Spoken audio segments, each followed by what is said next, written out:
Okay. All right, Nicole, when you're ready, you may take it over. Okay. Hold on. I lost what I was sharing, so give me just a minute.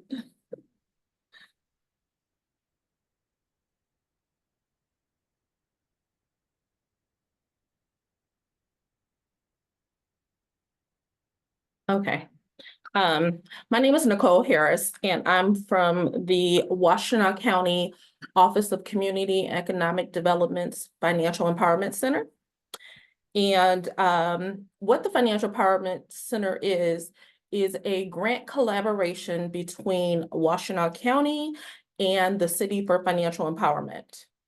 The Cities for Financial Empowerment is an organization based out of New York that provides grant funding for organizations to help people become financially literate and establish a financial empowerment center. Washtenaw County is one of the few financial empowerment centers that have the service directly embedded into the government agency. Most financial empowerment centers throughout the US are typically contracted out by the government agency to a nonprofit. Like for instance, in Detroit, they're contracted out to Wayne Metro. In Wayne County, they're contracted out to Matrix. In other counties and other cities and other states, they're contracted out to places like Catholic Social Services and things like that. Again, Washtenaw County is one of the few entities that retain the Financial Empowerment Center directly in county government. There are two financial empowerment counselors, myself, Nicole Harris, and Pamela Maddox. Pam was unable to join us today.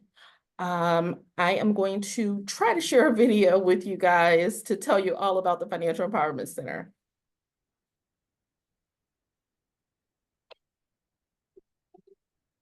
First pioneered in New York City in 2008 under the administration of Mayor Michael Bloomberg. The Cities for Financial Empowerment Fund is now working in dozens of cities across the country to launch financial empowerment centers, which offer free one-on-one professional financial counseling as a public service. Clients, they benefit from one-on-one counseling because the session is tailored to their needs. For example, we have clients that come in with budgeting problems. Others might have credit problems, or maybe both. One-on-one financial counseling gives the client that opportunity to address only their issues. What's been helpful for me is pretty much all of the resources that have been offered, the trainings that we get, just being able to talk to other counselors in other states and sharing that information, the experiences that they have. For the city of Lansing to support the FEC program, it's huge because a lot of clients in our area look to the mayor and they look for information. And when the mayor is supporting us and backing us, they don't feel that they're going to another program or agency that is going to be fraud or trying to scam them. Financial counseling can fit into social services. Well, first of all, because we're actually located in a social services building. One of our counselors goes to our social services building once a week. And so they do a lot of referring back and forth to her from caseworkers. So it fits in smoothly. Tracking data is incredibly important for this whole program. Quality of financial counseling prior to this moment in time has been incredibly varied, incredibly suspect. The fact that the individual counselor and organization is being held accountable is huge in terms of where dollars should be appropriately be invested.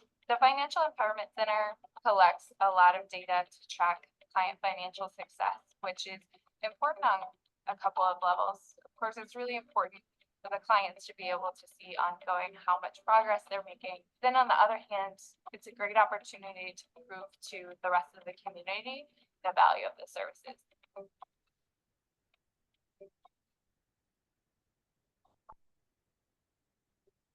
One-on-one counseling allowed me to be very, very specific to say, this is the type of debt we're addressing. This is the savings goal we're trying to address.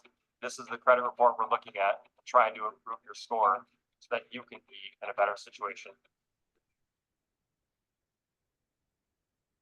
Beck Public's Financial Empowerment Center model really hinges on the premise that when people are in trouble with their finances, they don't need a website. They need to be able to sit down one-on-one with a professional financial counselor. If cities and counties are going to invest in services that local leaders can step in front of the public and advertise, then they need to be high quality. The financial counseling field is really professionalizing, and we've seen over the last years people's expectations rise accordingly.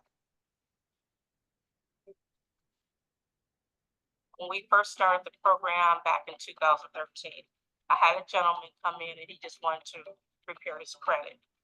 So we started working on the credit. He was impressed with that. He brought his wife in. We started working on her credit. And then one of their goals was not just want to prepare my credit, I want to become a homeowner. So put that into plan, and just last year we closed on a home. And through the sake of this program, we were able to help them achieve their dreams. We're not sitting across a desk dictating what our clients need to do, but we're teaching them. So it's a change of life, it's a change of a mindset. Because we can measure that success, this work is increasingly being funded not just by the philanthropic and nonprofit communities, but increasingly by city, state, and federal public dollars. That is a measure of the professionalism and the growth of this exciting.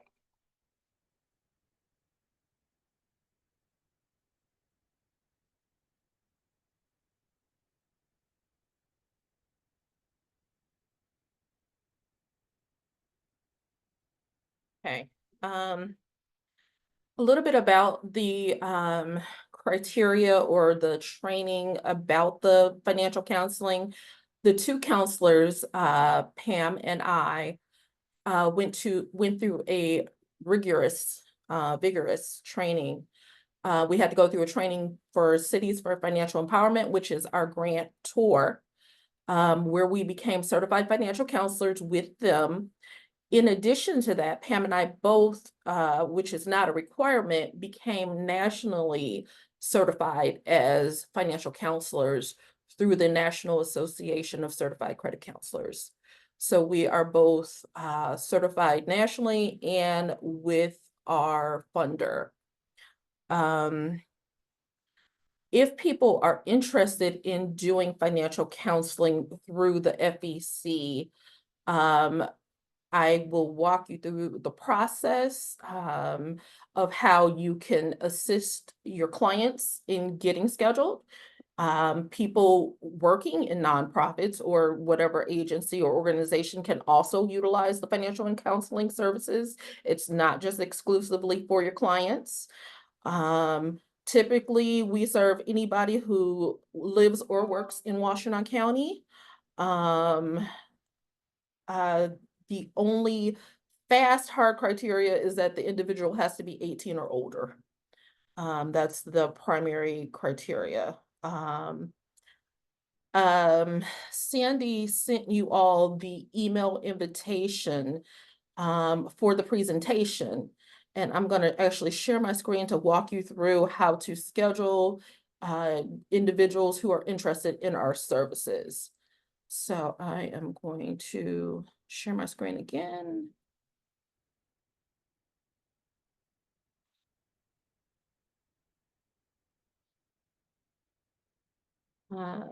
So actually, I'm sorry, Stacy sent you the email. So there is a hyperlink. It says presenters include Financial Empowerment Center. If you click on that link, it will take you to the Washtenaw County's website. There is additional information about the Financial Empowerment Center. It talks about all the different tenets and some of the things that we can help folks work on. If there is a link towards the bottom of that page where you can click make an appointment. We are at various different sites that we call community partners. Our home site is the actual Washtenaw County OCED office, which is in Michigan Ave in Ypsilanti. There are other sites that we're at. We also offer virtual and phone appointments. So there are two different ways that people schedule. Some returning clients, let's say your client already has seen us and they wanted to schedule another appointment, they would click returning clients. For new clients, you would click return new clients, and there's a hyperlink that will take you directly to a referral page. We ask that you fill out as much information as humanly possible on that page. And then when you click the log on, it will allow you to then schedule the appointment based on their availability and what works for them. If people would prefer that, you know, they talk to a person or have someone call back, they can contact us directly at our office over at OCED. Typically leave a message and we'll get back to you. In addition to the traditional, FEC services, the Center for Financial Empowerment, which is one of our funders, got another grant and they have awarded it to us to do legacy planning with individuals. Our training for the legacy planning will begin next month. And so hopefully we will go live on legacy planning with individuals towards the end of the summer. You may ask, what exactly does legacy planning mean? Well, there are several tenets of the legacy planning. There's last will and testament, which we can, you know, talk to people about in general, help encourage them. In addition to that, we have a actual website that our funder has contracted with, where people can actually create their own actual will. And it is accepted in our state. It is notarized, it is a legal document, and they can print it out, and literally we are covering the cost of their will and testament. In addition to that, we will talk to them about HIPAA authorizations, advanced directives, power of attorneys, because all of that and relates to their legacy, relates to planning for their finances, for dependents and loved ones, spouses, once they're no longer here. Again, that is a brand new part of the FEC that should be going live tentatively towards the end of the summer. I see that there are a couple of questions, at least one in the chat. I'm going to try to open the chat. Yeah, I know it's not public yet. It should be going live towards the end of the summer. Are there any other questions? No, wait, can I say something? This is Veronica. What I'm saying when I say it's not public yet is we're not supposed to be advertising it yet. Okay. All right. Are there any other questions about the FEC, the services they provide? Anything at all?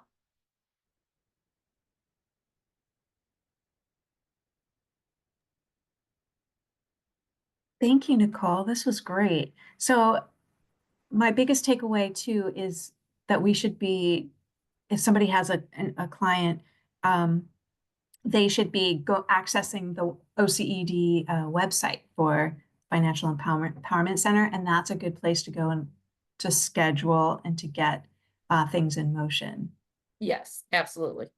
Okay. Oh, we have a couple more questions, or another question here. How long is the wait to get appointments for new clients? There's very minimal wait. Typically, people can be seen within within a week. It just really just depends when they schedule. We do have availability, so there's not an extensive wait right now. That's great. We have another one. Would you be willing to come to another agency and talk to clients about the services you offer regarding budgeting and finances? Yeah, we absolutely do community presentations. So yeah, that is an option. Okay. Any other questions? I have a quick question. Do you First off, thank you so much for the presentation, and then thank you for your support, Nicole. I've worked with you in the past, and patients of mine have worked with you in the past. I did want to ask, are you and Pamela available via phone or in other means outside of just an individual accessing the internet? I know that the best way to connect is through the website, but is there another means of getting somebody started just for those who don't have access to the internet or those who Yep. struggle with technology? Yep, so on that web page at the bottom, there was the phone number that they could reach out at. Yep. Perfect. Thanks so much. There's a couple more questions there. Do you want to take, Nicole, do you want to read through? Let's see. Let's see. I think Jeff, it's the next question. What is the average number of sessions that you recommend a client commit to, or is this a one-time meeting?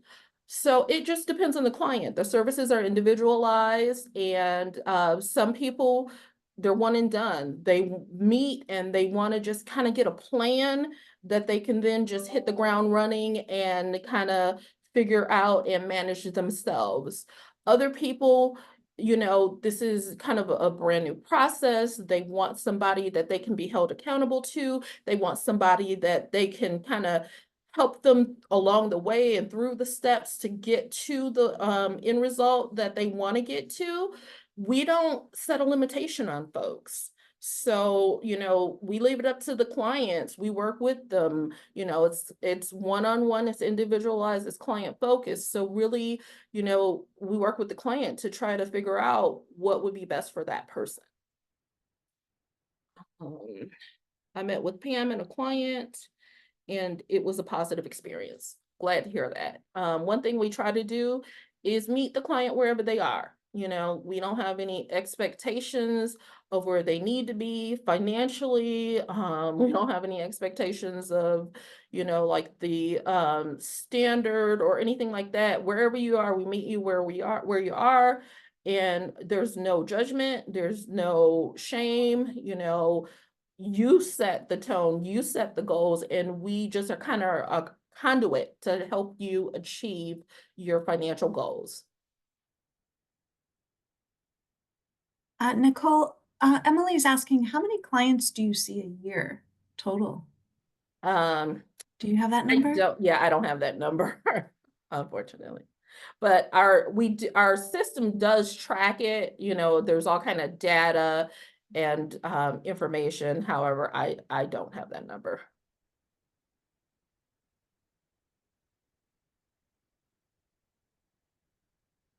All right. Any more questions? Feel free to unmute.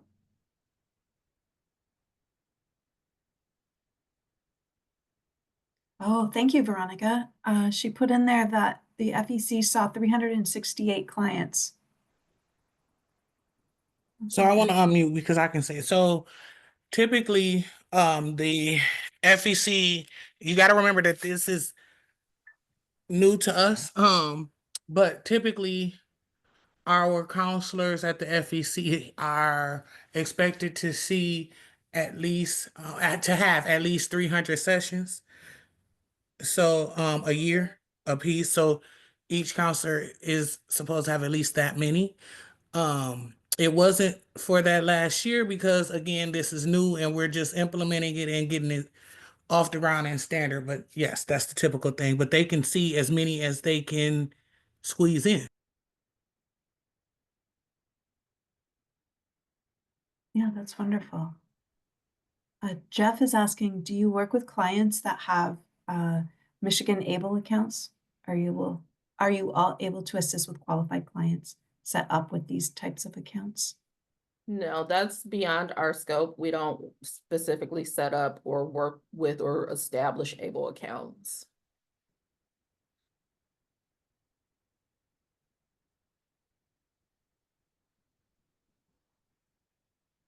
All right. Nicole, is there anything, or Veronica, is there anything you want to add? And also last call for questions. Stacy, I have a quick question, and I may have missed this. I'm sorry, I got interrupted. what are the hours that people can get appointments? Because I've had a couple of clients tell me that they called and didn't get calls back, but I understand that that could be them. Um, and I'm wondering, do you do evenings, weekend appointments with people?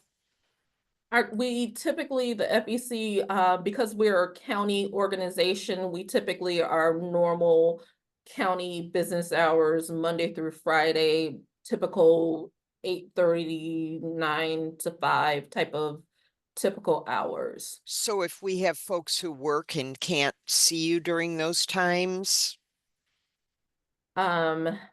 Typically I meet with a lot of people who work during their lunch breaks. Because we can do virtual, we can do phone appointments. And then we yeah. can do them in smaller increments. Some people only have a half an hour for lunch or for a break. So we try to coordinate and accommodate as best we can within our parameters.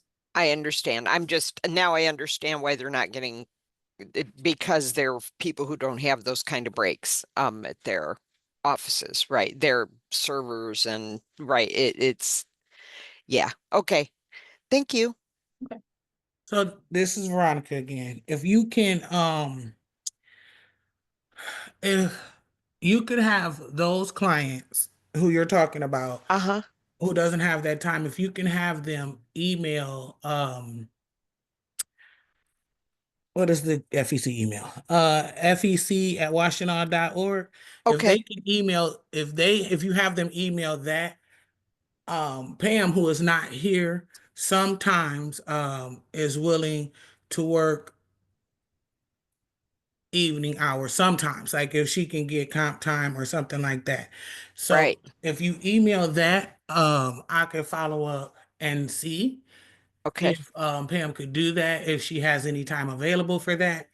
And so that's how that has to go, because we Okay. do have to operate within the county hours. That is the policy. But No, I understand. I yeah, just but for like special yeah. cases like that, if they email, or if you email, or whoever is here, if you all email FEC@washtenaw.org with that request, we can try to work that out.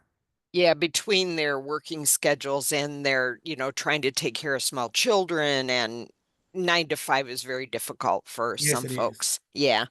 And we all know they're already financially challenged. So, Yep, no, I understand that. So yes, just okay. tell them, or you all, or if they're your client, if you email Right. that email, we will figure something out. Okay. And is it Pam Smith that we're talking about? No, this is Okay. Pamela Miles. Okay. Different Pam. Okay. Great. Thank you very much. All right, thank you, everyone. All right, so our next presenters, we have the Shelter Association is going to talk. Alexa and Kate, do you want to go ahead and share your screen? Are you ready to share your slides? Yes, welcome everyone. Thank you for allowing us to present today. So my name is Kate D'Alessio. I'm the program director at the Shelter Association. And I have a different presentation than Alexa today. Mine is actually a little bit more general about the Shelter Association and how we operate some of our different programs, how a client can access our emergency shelter and our residential program.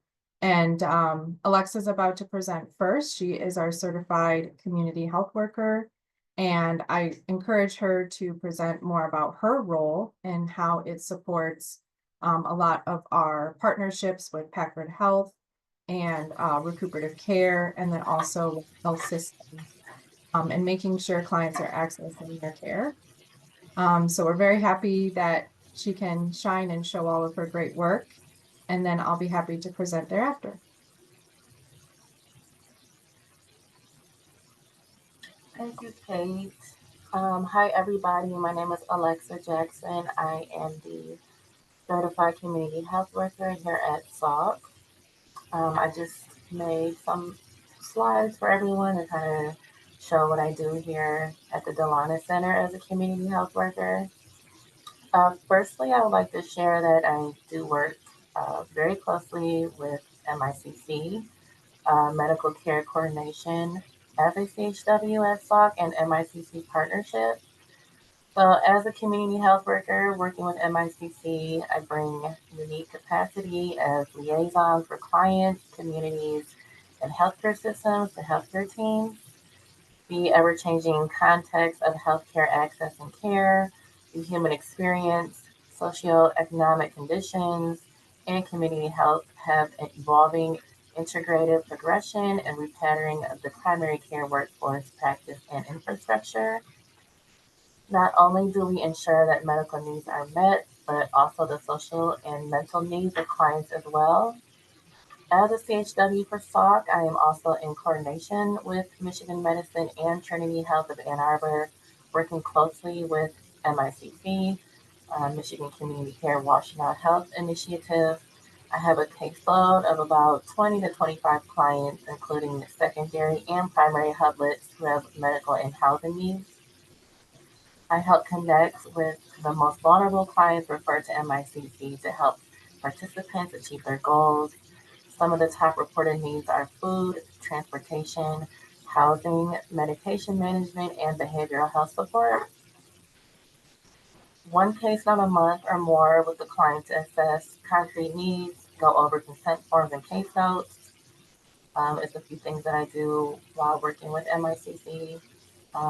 Since September 2017, roughly 40% of consented participants in MICC have been closed with needs met as far as number one goal would be getting housed. The median duration of care for those participants is approximately 7.6 months. MICC referrals have been steadily increasing over 2023. As of June 30th, there were 170 participants enrolled in MICC, the highest number of active cases in the past year. In 2023, Hubbard's has been working towards a minimum 20 participant caseload. My next slide, Packard Health partnership here at SOC. So Packard Health, we do have a clinic here at the Delana Center on the second floor. It's now Tuesdays and Thursdays during the afternoon, either by appointment or walk-in. Clients are very aware and it's always super busy. So here at the Delana Center, Packard Health reaches out to vulnerable homeless clients and to integrate their care into the established primary care practice. The clinic is now just recently changed to Tuesdays 1 to 5, Thursdays 1 to 5. It used to be Monday mornings. But we are still on the second floor of the Delana Center. Dr. Ravi, Gina, and now Beth Ammerman, nurse practitioner, is here now supporting the clinic. They're the practitioners that make the dream reality through their dedication to the underserved. We are excited how our efforts to remove barriers have started to show results, knowing that regular and proactive engagement with the PPP leads to improved outcomes for all.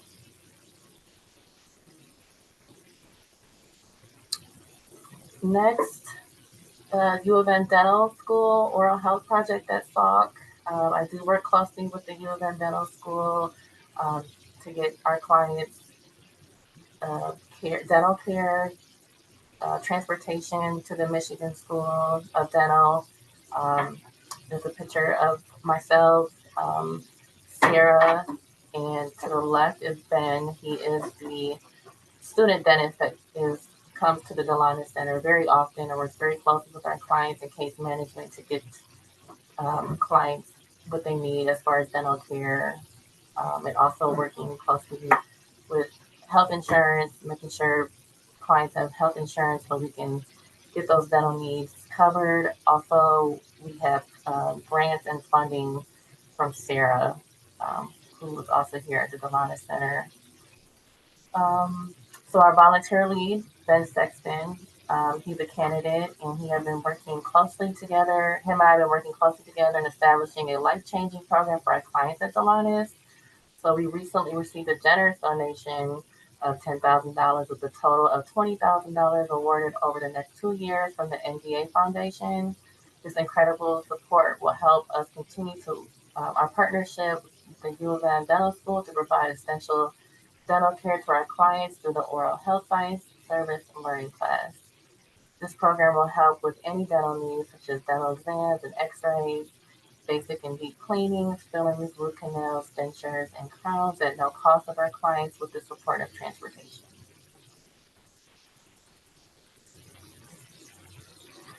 Recuperative care program at SLOC. This is off-site. Recuperative care is at the Hotel Sonesta on Eisenhower.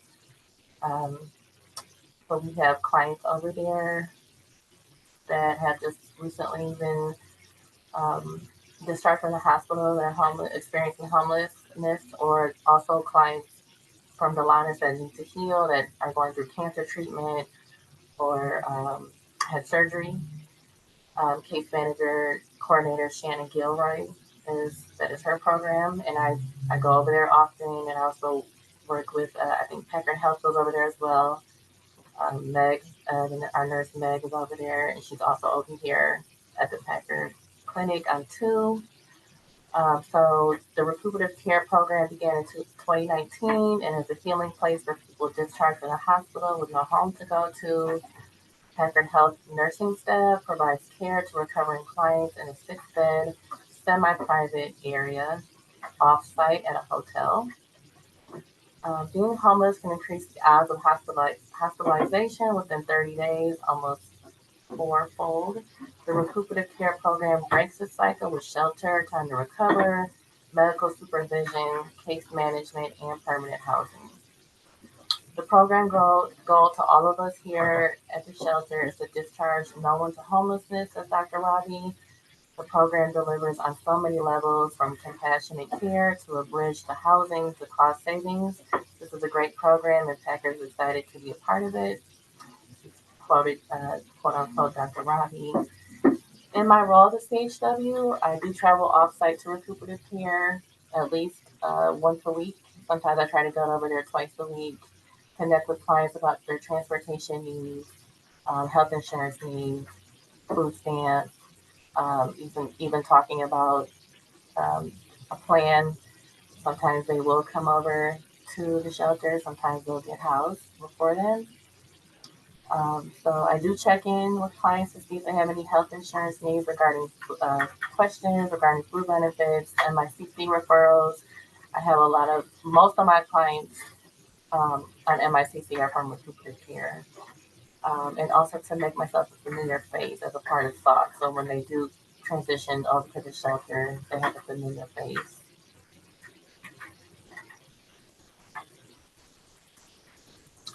And lastly, my role as a CHW and how I support the clients here at the Delaware Center.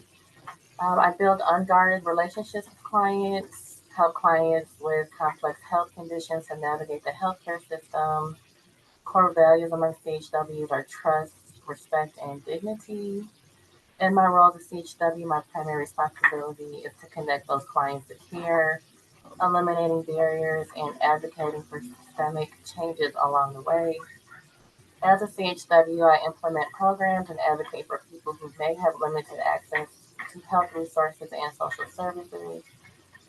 And lastly, my day-to-day role at SLOC consists of setting up medical rides through the client's health insurance, transportation, picking up medications from Genoa Pharmacy.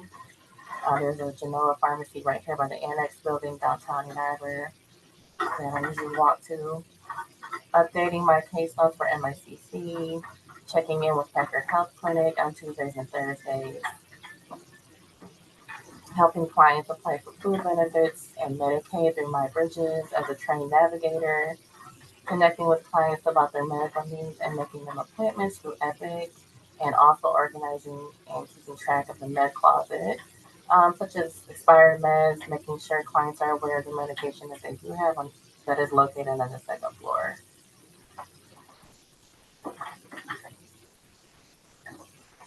Thank you. That was the last slide. Thank you, Alexa. I'm going to go ahead and start my presentation just for the timing of everything. But if anyone wants to throw anything in the chat in the time being, feel free. And then I'd love to give some time to allows after for anyone to unmute for additional questions. Okay. Everyone see the screen transition? No? Okay. Let me reshare. Sometimes that happens.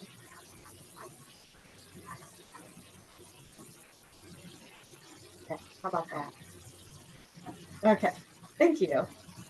All right, so I'm presenting today more generally about our programs and some of our work we do at the Delana Center Shelter Association. I'm happy to say that I think most of you are a little bit familiar. You're familiar faces to me, so I'm happy to refresh and share.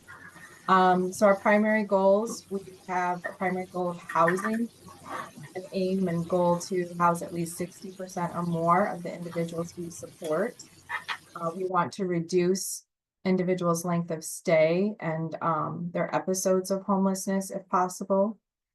We serve as many individuals as possible for 18 and older single adults. And we would like to be a place of hope and optimism for everyone. And we provide an array of supports and connections to our housing effort. So some of our programs, you might be familiar with our residential shelter. At this time, there is a long waiting list. We call it a triage list. And it's unfortunate to report that it can be anywhere from 7 to 9 months long for an individual to wait. We end up prioritizing and triaging those who often are more unable to stay outside. Maybe they're an older adult dealing with a lot of chronic conditions, maybe dealing with some mobility challenges, wheelchairs, walkers. We do triage them near the top of the list. So unfortunately, it does kind of make the wait longer for everyone else, hence the 7 to 9 months. Right now, we are operating with over 60 beds for our residential program. We recently had an 8-bed expansion for our female floor, which was very exciting to go from 15 to 23 beds. So we keep trying to look for more resources, space, and funding to do an expansion that is very much needed. We have non-residential, which is coming in for, services that include showers, laundry, storage, access to mail, phone, the clinic, as Alexa was mentioning. We have recuperative care. So Alexa described that really well. We're at the hotel location right now, and that's a maximum of 12 clients at a time. We're in a really strong partnership with Packard Health providing the nursing, and then a contract with Michigan Medicine and Trinity for bed allocation. We have our Housing Crisis and Stabilization Program, or HCS as we call it. This is in partnership with Community Mental Health. We can help up to 7 clients that are trying to find stabilization. Maybe they're newly working with a mental health provider and experiencing homelessness, and we want to triage them, get them off the streets as quickly as possible, and see if we can also provide housing. And then most of you are probably familiar with our winter programs. We actually just wrapped up April 14th for our warming center. So usually that runs from November to April.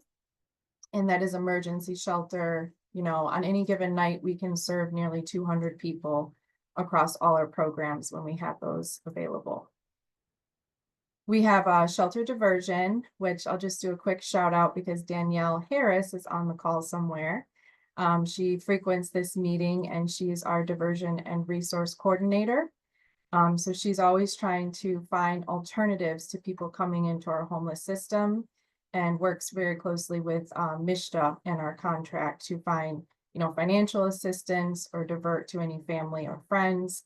Sometimes we're able to help with move-in costs as well.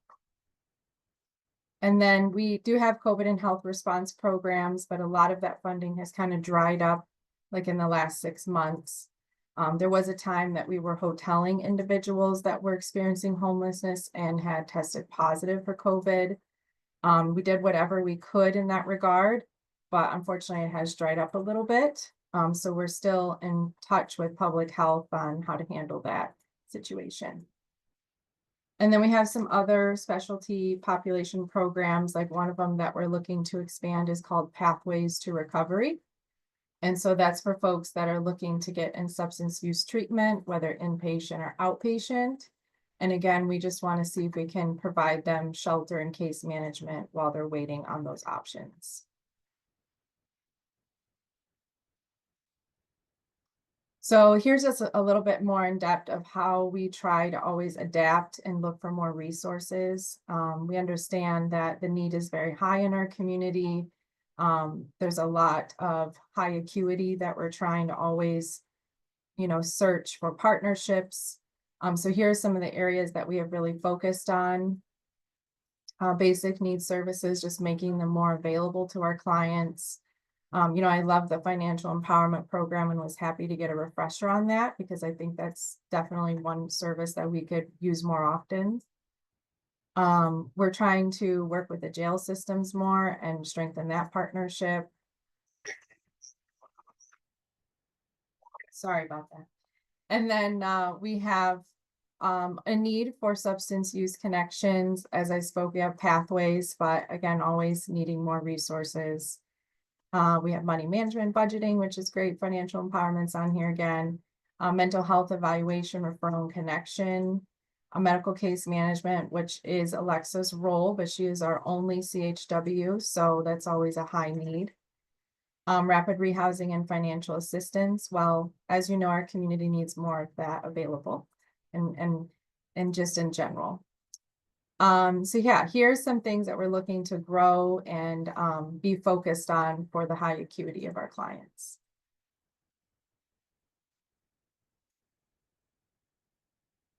And I want to highlight some of our partnerships. This is not an extensive list because it'd be hard to fit everybody on the same page, but definitely want to recognize some of the ones that we work, closely with on the daily. Could not do this work without you. So thank you so much for being a part of it. Food Gatherers is our community kitchen. So they serve up to 2 meals a day downstairs. And anyone in the community, not just individuals experiencing homelessness, can come to get a hot meal. We are working with Home and New Vision and Dawn Farm very closely in our Pathways program. The medical one, we're working very closely with Alexa's position, but also with Recuperative Care. And we couldn't do our work with OCD and Washtenaw County Community Mental Health as well.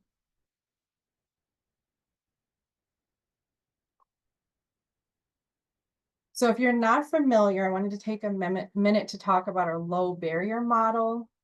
This is a transition that we made back in 2017. One of the reasons why was a push from our funder to start rebranding our approach, helping more in need and not putting as much barriers up at the front door. So I've been with the organization since 2014, and we used to breathalyze people at the front desk. And if you were blowing any numbers for alcoholism, you weren't able to take a shower that day. You could not proceed to finish an assessment to get on our waiting list. And then when they're placed on our waiting list, we would do a drug test before they came into the residential program. If you're found to have any substances in your drug test, then you were told you have to wait 30 more days before we can give you another call. And if you test clean at that time, we might be able to give you a bed.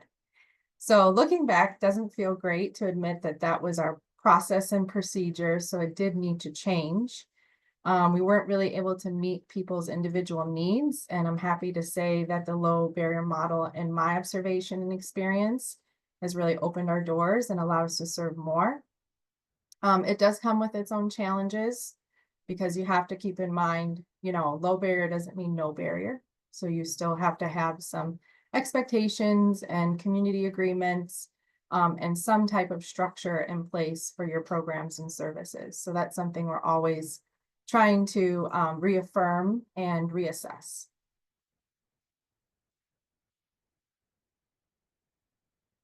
So how does a client get housing? And here's the steps very briefly, because it's not that easy, unfortunately, that we have identified. So They start with calling the Housing Access or Hawk of Washtenaw County. They're open during business hours to do a phone screening and explore diversion options at that time. And if they cannot be diverted, they send the referral over to our shelter to proceed with a full assessment. The assessment includes, about 40 minutes paperwork for release of information packet that will be good for 1 year. So the paper's on file for 1 year, and then gives them access to our programs and basic services. We can, sign them up for any vouchers that might be available at that time. We can give them housing leads if those are available.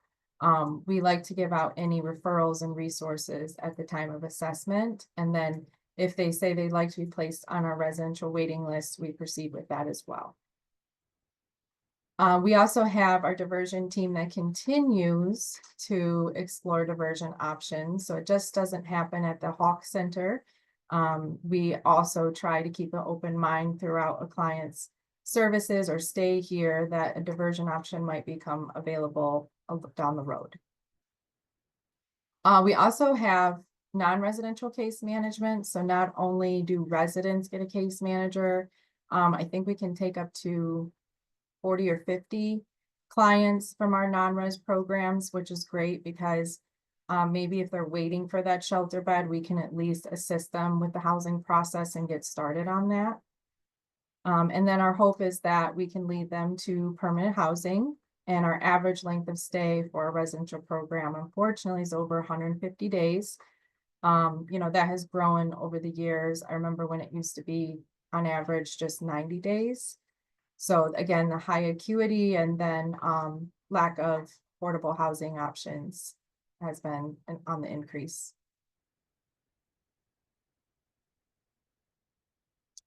And then in summary, here's our fiscal year numbers for clients housed.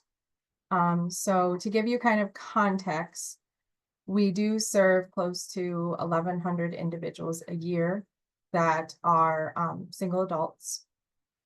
And when we say service, we say that very loosely. That means at least one time they could have just come in for a shower. One time they came in and completed an assessment. Or there's people that use our services more frequently. Maybe they were ongoing using our day shelter during the winter time, or they came in consistently for our winter programs, or they were diverted. So it's an all-inclusive number. So we track our housing numbers, which are a majority of the clients that are more engaged with us, especially in our residential programs, because they get intensive case management. And then also the non-residential clients I spoke of that are connected. And then the diversion numbers are also included in these housing numbers.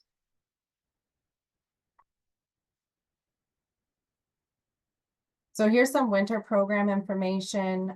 So just looking at the winter from last year, sorry, our winter numbers are not updated this year because we just ended April 14th and we're working on that.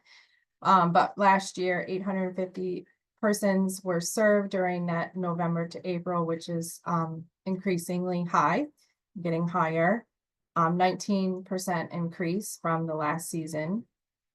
And then we did provide COVID isolation, as I spoke, in the hotels for a fraction of those. We're seeing an increase in our older adults, so 51 and older. That was at 36%.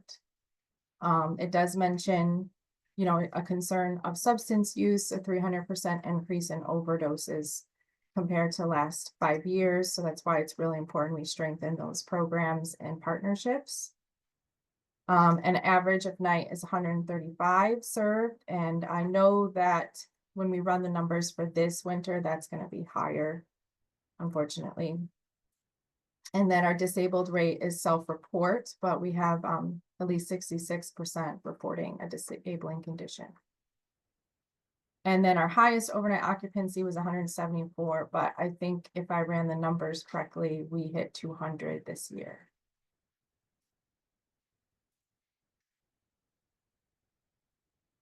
So this is just a year ahead of us. I didn't want to go into too much depth with this today because I want to give room for questions and needs.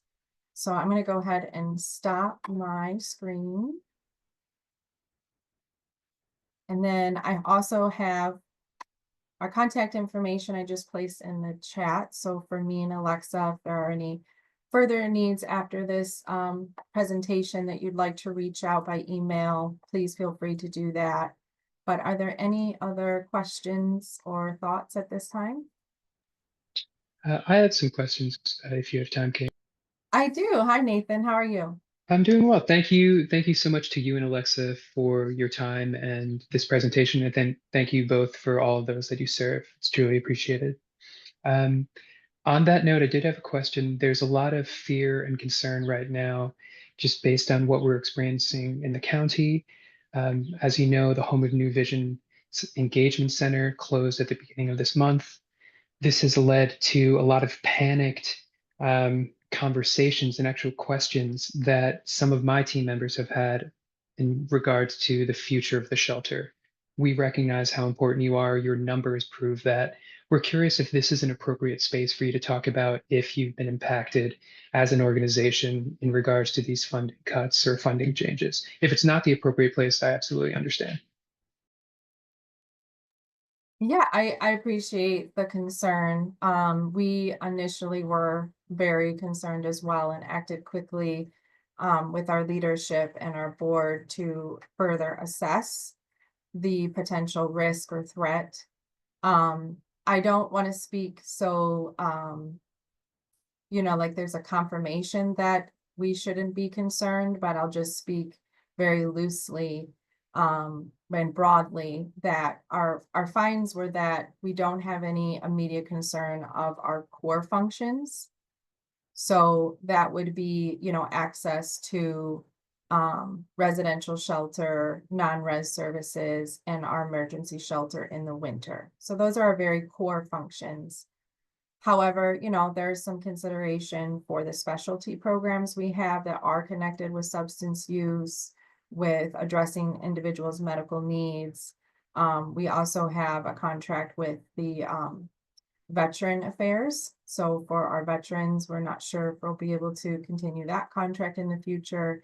So we did our own, risk analysis. And what I'm happy to say is our core functions seem sound. So there still will be, access for clients to immediate shelter and case management.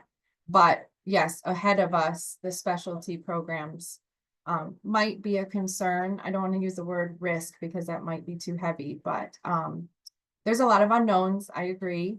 It would be really unfortunate to lose any additional specialty programs, but I still find peace with the core functions will still be available. Thank you so much. I really appreciate the honesty in that answer, and then also the desire to not, feed into further concern or, speak ahead of the information that we have. But thank you very much for letting us know that as far as kind of the things that we consider to be consistent always within the shelter, we can feel comfortable moving forward. Thank you for that. My follow-up question is, would there be an opportunity for some of us to bring team members to the shelter to try to organize and schedule that with you? I have a lot of team members who are new, who have never been to the shelter. There's many of us on this call who have spent hours, on the third floor, or just there's some folks who are new who have never been. So just want to know if it'd be possible to have some of the new folks kind of come in. It's very clear your team is incredibly busy, you're incredibly busy, but just scheduling for an opportunity to kind of get a sense of what it is our patients experience. Yes, and you know what, Nathan, I owe you an apology because you're making me remember that you had emailed me or reached out to me a little bit ago and I didn't respond. So sorry about that. I think this is good timing because we have wrapped up our winter programs as of last week. So I think we're feeling a little bit more available. So I think it'd be great to set up something. I'll dig up your contact and definitely try to make that happen. Thank you so much. You're welcome. Hello. Any other questions? Hi, Kate and Alexa. I Hi, used to work at the Shelter Association, so it's good to see you both. One thing that I heard about, and this was I don't know, something like a year ago was that Mishta was not accepting new applications, or they'd closed their wait list for housing choice vouchers. And I know that was a very important resource for our clients when I was at the Shelter Association. And so first, I just wanted to clarify, I don't think it's ever reopened, has it? And if not, has that, like, how much has that impacted? You know, you mentioned the increased sort of wait times, average length of service. Do you have a sense of the extent to which, you know, sort of how costly the lack of HCV access has been for folks in our community? Yeah, absolutely. It's good to see you, Kevin. We miss you.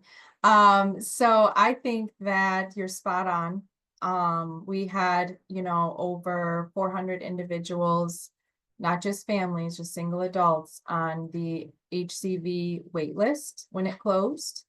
And there were individuals really dependent upon that resource waiting for close to a year.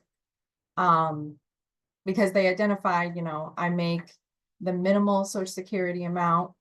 I might make $980 for Social Security disability. So how can I afford housing? Oh, a voucher, right? That's my answer. So it has increased our length of stay. We've tried to get creative and look at alternatives. We tried to ramp up diversion efforts where we can. We've tried to reach out to new landlords that maybe we haven't been in touch with. Putting all of our clients on subsidy, knowing that it's often years for subsidy lists, but hey, let's just try it, anything that we can. So I will say I have heard this is happening at the Community Housing Prioritization or CHIP meeting, if some of you attend and are familiar, that the list is going to be reopened. First they said March, but March has since passed. So I'm hoping we'll get an update soon. It's not yet available to apply. And from my understanding of the conversations, the process of application will look much different. So I know I have to wrap up because we're at time, but basically we'll be prioritizing individuals that are literally experiencing homelessness, meaning they're directly working with PATH, and PATH can identify that for street outreach, or we can verify that through the shelter. And we're going to only be allotted 80 vouchers for each quarter. So Washtenaw County wide will only get 80 a quarter. So that is probably good news, because before we weren't quite sure what was available and when the polls would happen. So it's a little bit more structured this time around. Yeah, thank you so much for that answer. That's really informative. Okay. I know we're at time. I don't want to take up any more of our busyness, but I do see a chat. There is a wait list for residential, as I mentioned. You can join the triage list after doing a HAWK referral and assessment, and it could be up to 7 to 9 months, unfortunately. No wait list for non-residential services. If they're just coming for showers, laundry, you will need to go through the HAWK process and do an assessment. But usually you can get an assessment within 2 to 3 days of signing up and calling HAWK. So it's a pretty fast process. Okay, thank you. All right. Are there any quick questions that anyone has? We'll do a last call for a quick question.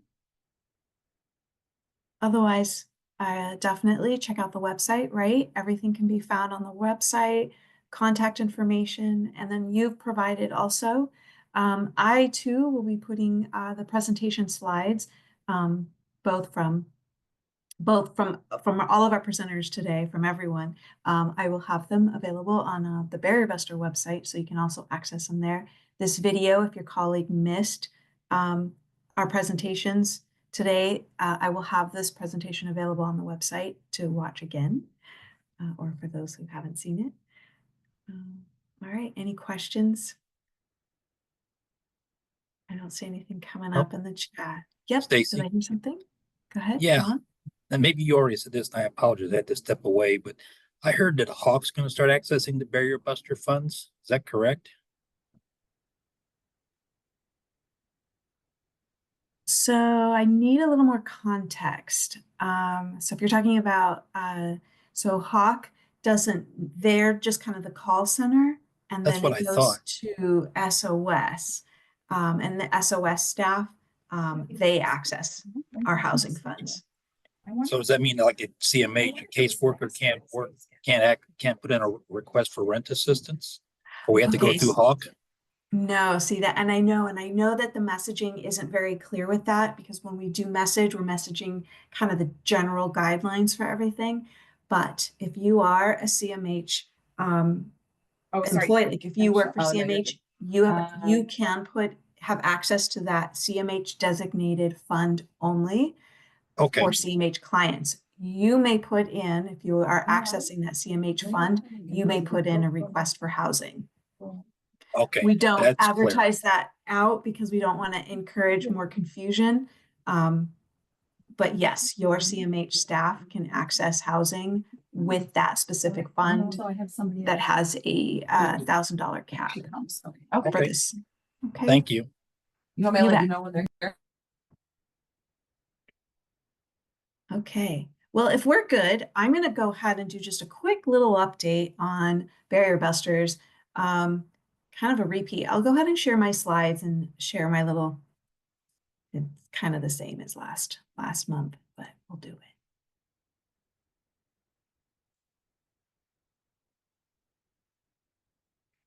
Okay, so just here's the agenda. I just wanted to go in, kind of remind everybody, those of you that put in Barrier Buster requests, what our funding looks like right now. Not much has changed from last month in this for flexible funds. Just as a reminder, we take all of the funds that we're given and we kind of allocate them each month so that we can have funds available each month of the year. But really it's coming down to one day a month, each month of the year. So unfortunately, we just don't have enough for the need that's out there. We take this 14,500 in Washtenaw County, the general fund, for example, we take it and we split it in half for housing and then for flexible funds. And so that really limits us down to a small amount of funding. But yes, as a reminder, all eviction and housing needs does go through Hawk and then on to SOS, and SOS puts in requests for that housing. Right now, they have had a winter resource funding winter response funding available to them these last few months. That is actually drying up. So for those SOS, the available funds for that eviction process is down. We will probably see that deplete by the 1st of May. And that means things are going to get even tighter. So we're working on, OCED is working on what our available funding resources are and seeing what we can do. I also want to mention, so that's pretty much it for our funding, but something else that I wanted to mention that has just come up is we all received our updated the HUD income limits guide, the working document here. I have now uploaded it on our resource guide on our website, so you can access it there. Those of you that put requests in, we would want you to check this list, and this is what's going to tell you if your client is in that 30% range that we would use to approve requests. Not all funding has a 30% income range, but a lot of them do. So it's a good start point to find out when you're putting in requests. Okay, so this is all available on the website, and I think it's also online. You can just search it online and it's there. Are there any, stop sharing. Are there any questions about Barrier Buster programming or funding that I can answer? Which funding is not restricted to 30% AMI? The Ypsilanti Township Fund. So that Ypsilanti Township has requested it be set at 30% AMI. I believe I'd have to check my notes, but I believe that's the only one right now that is at the 60%. Any other questions? Oh, How do I get on the Berry Buster email listserv? Email me, I will get you on. And to take off somebody, okay, I'll catch it here in this, what you put here in the chat. But for anybody who wants to come on or off the listserv, definitely reach out to me and I can take people off a lot easier than I can add people. But if you want added or you have a colleague that wants to be added, email me and we'll work on that. It's also helpful in the, it's also helpful that if your colleague has left and you know they were receiving and they haven't been informed, let me know and I'll take them off. So I'm trying to limit when we post, limit how many kickbacks we get for returned emails. Those of you who have posted on the listserv know what I'm talking about. Okay, any other questions? Berry Buster program? Anything about funding?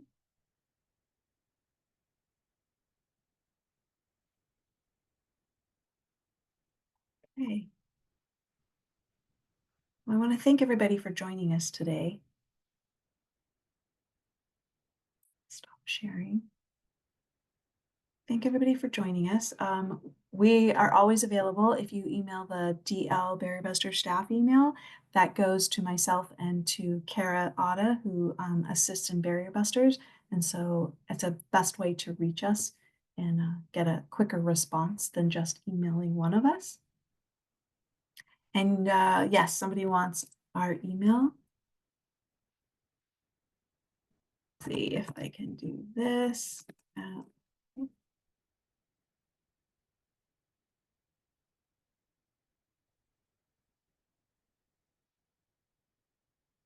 All right, if that works. Yeah.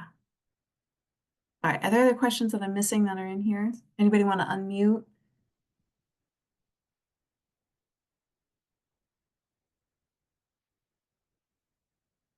All right. Okay, well, thank you for joining us. And I'm going to stick around till everybody goes. If anyone wants to last minute question me about anything, I would be happy to answer. I have a question real quick. Can you please send me the income guidelines? Yeah, I can do that, Tanya. Make a little note here to send you. And then remember, they'll also be on our website under resources, so you can see them there.